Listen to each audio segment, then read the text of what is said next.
Let's be honest, your motorcycles in history cause as much debate as the Harley Davidson Sportster. For some riders, it's a rugged machine that outlives everything else on the road. For others, it's a bike that'll test your patience, your wallet, and maybe even your friendships. The Sportster's been called everything from the perfect beginner Harley to the breakdown king. Is that fair?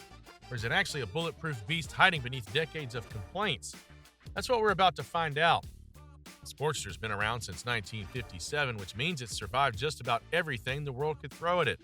Foreign competition, oil crisis, EPA crackdowns, and Harley's own roller coaster of financial drama.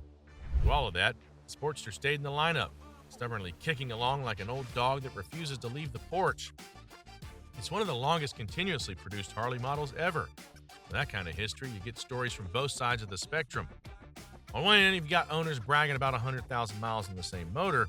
On the other, you've got people swearing the bike broke down on day one. So what's the truth? To answer that, let's look at both sides of the coin, because the Sportster really is two bikes at once. The first thing to understand is that the Sportster was always designed to be a tough little scrapper. In the 1950s, Harley was losing ground to the British twins. Triumph, Norton, and BSA were selling bikes that were faster, lighter, and just more fun. Harley's solution was to strip things down and make something more compact. The result was the Sportster. A narrow frame, a V-twin engine, and a whole lot of attitude. It wasn't built to be pretty. It was built to be smooth. It was built to survive a beating and keep running. That design choice explains why so many riders swear by its reliability. The engines are air-cooled, pushrod V-twins with fewer moving parts than a Swiss watch. Less complexity usually means less to go wrong. When something does go wrong, even amateur mechanics can usually fix it with a wrench and some patience. This is one reason Sportsters are beloved by custom builders. You can strip one down in a garage, rebuild it, and it'll run again without too much drama. But simplicity also comes with a cost. Because here's the truth. Sportsters are rough. They vibrate, they rattle, and they sometimes leak. That's not opinion, that's reality. For riders expecting Japanese-level smoothness, it can feel like the whole machine's falling apart. Let's tackle the most famous complaint first, vibration. Harley riders like to call it soul.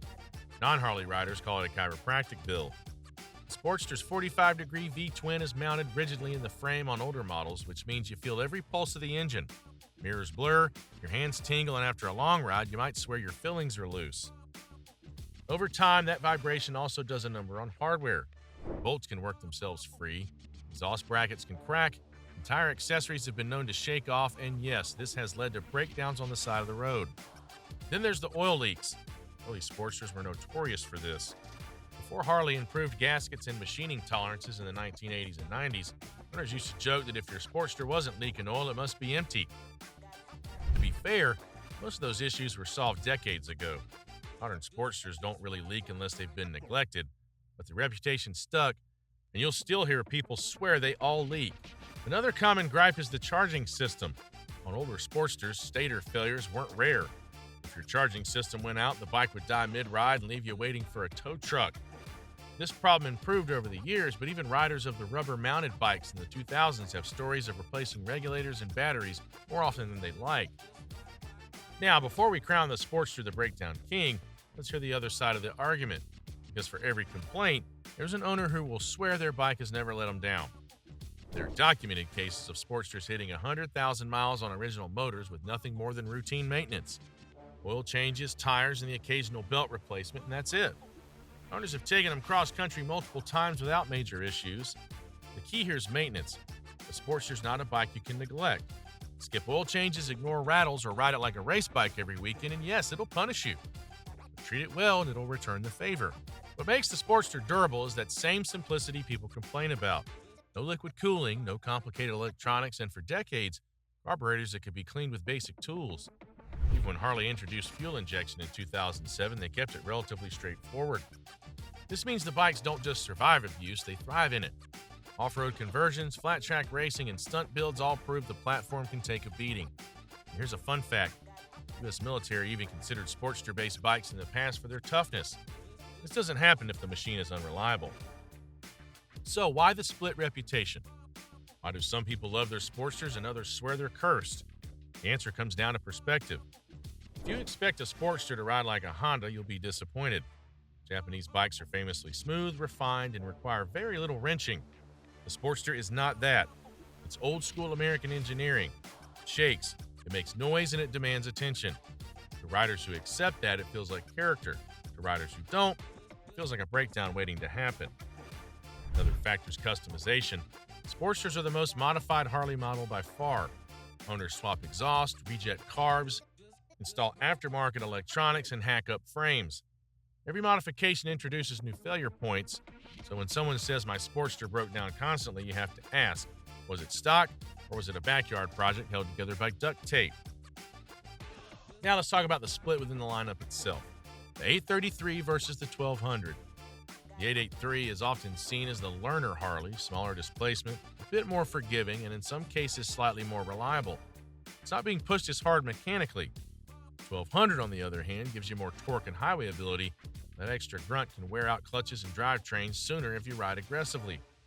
Neither is inherently bad. Both are solid when maintained.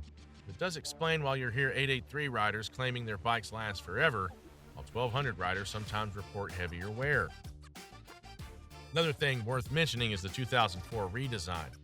That year, Harley introduced rubber-mounted engines to tame the notorious vibration.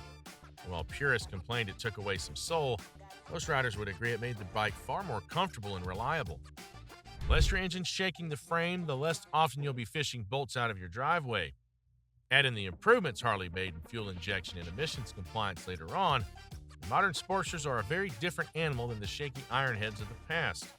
That doesn't mean modern ones are perfect.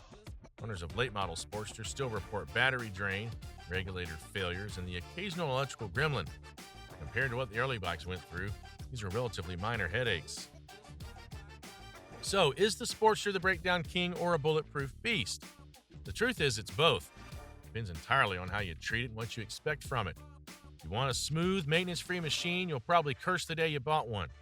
If you enjoy wrenching, appreciate a bit of mechanical personality, and take care of your bike, the Sportster can easily outlast machines that were supposed to be more reliable. And that's why the debate will never end, because reliability isn't just about engineering, it's about expectations. Before we wrap this up, picture the Sportster as a dog breed. Some dogs barely need care and will jog beside you all day. Those are stubborn, loud, and a little messy. The Sportster's the bulldog of motorcycles. It snorts, it shakes, and it demands your time.